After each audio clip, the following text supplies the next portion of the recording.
दोस्तों आज बात होगी कब से और कब तक की। अगर हमें ये बात इंग्लिश में कहनी हो तो इसे कैसे कहेंगे, जैसे वो कब से खाना खा रहा है या तुम कब तक पढ़ोगे। तो ज़्यादातर लोग कब से और कब तक के लिए सिंस व्हेन और फॉर व्हेन लगाते हैं। देखिए ये दोनों ही यूजेस गलत हैं। ये व्हाट्सएप यूनिवर्सिटी का ही मुझे लगता है ज्ञान है जो कि सरासर गलत है। कब से और कब तक के लिए सिंस व्हेन और फॉर व्हेन यूज नहीं होता है। कब से और कब तक के लिए हाउ लॉन्ग यूज होता है, लेकिन हाउ लॉन्ग का सेंटेंस में कैसे यूज करें, किस तरह से यूज हो, कहाँ पे सेंटेंस में हाउ लॉन्ग लगाया जाए, ये जानना जरूरी है। इसके लिए हमें सेंटेंस स्ट्रक्चर यानी कि सिंटैक्स समझना पड़ेगा, जिसे हम एग्जाम्पल से आसानी से समझ सकते हैं। दोस्तों पहले बात करते हैं हाउ लॉन्ग, जिसका मतलब है कब तक। जैसे तुम कब तक इंतजार करोगे, how long will you wait, how long will you wait. दूसरे एग्जाम्पल से समझते हैं, तुम ये किताब कब तक पढ़ोगे, how long will you read this book, how long will you read this book. एक और एग्जाम्पल लेते हैं, तुम कब तक रोते रहोगे, how long will you be weeping, how long will you be weeping. और जैसे कि आप लोग मुझसे क्लास में पूछते ही हैं, चाहे ऑनलाइन क्लास हो या ऑफलाइन, कि सर मैं कब तक इंग्लिश सीख जाऊंगा, तो इसे इंग्लिश में कहेंगे how long will I complete learning English.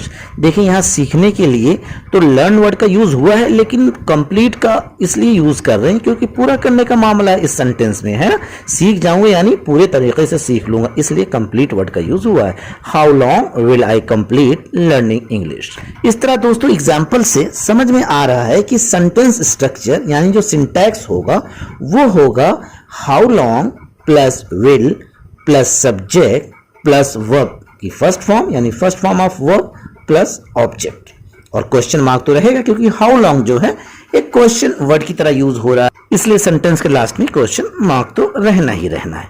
और अगर सेंटेंस फ्यूचर कंटिन्यूअस में हो तो हो जाएगा इसका syntax how long plus will plus subject plus be plus verb ING plus object, यानी वर्ब की फर्स्ट फॉर्म में आईएनजी रहेगा। दो तीन और एग्जांपल से समझते हैं, इसे और क्लियर करते हैं।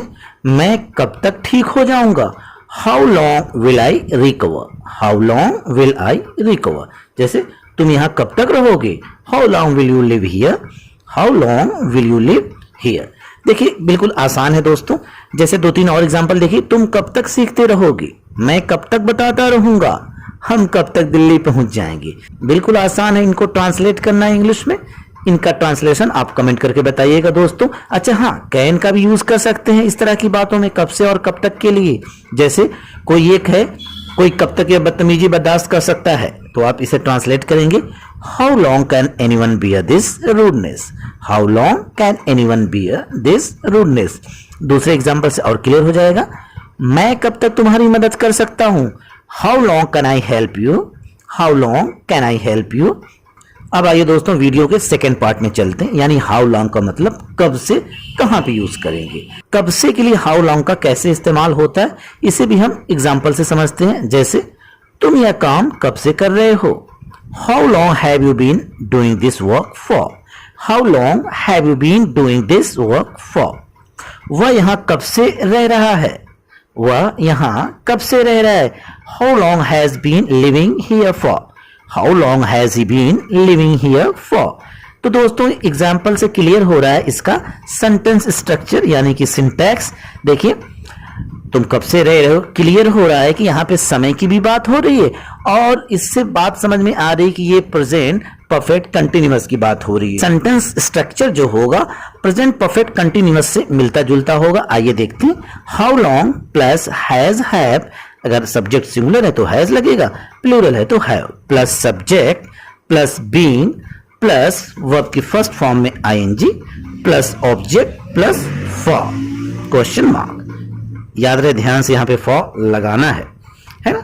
और ऑब्जेक्ट का मतलब है अगर ऑब्जेक्ट ना हो तो भी जो कॉम्प्लीमेंट्री चीजें हैं यानी जो सेंटेंस के बचे हुए पार्ट हैं उनको लगाना होता है। जैसे तुम यह काम कब से कर रहे हो, how long have you been doing this work for, how long have you been doing this work for. दूसरा एग्जाम्पल देखिए, तुम यह किताब कब से पढ़ रहे हो, how long have you been reading this book for, how long have you been reading this book for. Next example, जैसे कहना हो वह कब से फेल हो रहा है, तो कहेंगे how long has he been failing for. दूसरा एग्जाम्पल देखिए दोस्तों, वह कब से बीमार है, तो हो जाएगा how long has he been ill for. How long has he been ill for. देखिए यहां पर इल में आईएनजी नहीं लगाना है, क्योंकि इल तो एडजेक्टिव है और यहाँ पे जो बीन है वो अपने आप में ही मेन वर्ब है ना, इसलिए यहां पर ये हो जाएगा इसका translation how long has he been ill for. जैसे ये एग्जांपल्स हैं, तुम कब से सोच रहे हो, या फिर वह यहां कब से रह रहा है। तो बिल्कुल आसान इनको ट्रांसलेट करना, आप ट्रांसलेट करके हमें कमेंट करिएगा दोस्तों। देखिए बिल्कुल आसान है कब से और कब तक के लिए इंग्लिश में ट्रांसलेट करना। अगर कब तक होगा तो सेंटेंस के शुरुआत में हाउ लॉन्ग लिखेंगे, और अगर कब से के लिए होगा तो हाउ लॉन्ग तो शुरुआत में लिखेंगे लेकिन लास्ट में फॉर भी लिखेंगे। तो दोस्तों आज के बाद सिंस व्हेन या फॉर व्हेन मत यूज करिएगा कब से और कब तक के लिए। आज के बाद हाउ लॉन्ग का यूज करना सीखिए दोस्तों। हाउ लॉन्ग का कैसे यूज करना, उसका सेंटेंस स्ट्रक्चर समझते हुए आप यूज करिएगा कब से और कब तक के लिए। फिर मिलते हैं नेक्स्ट वीडियो पे। शुक्रिया दोस्तों।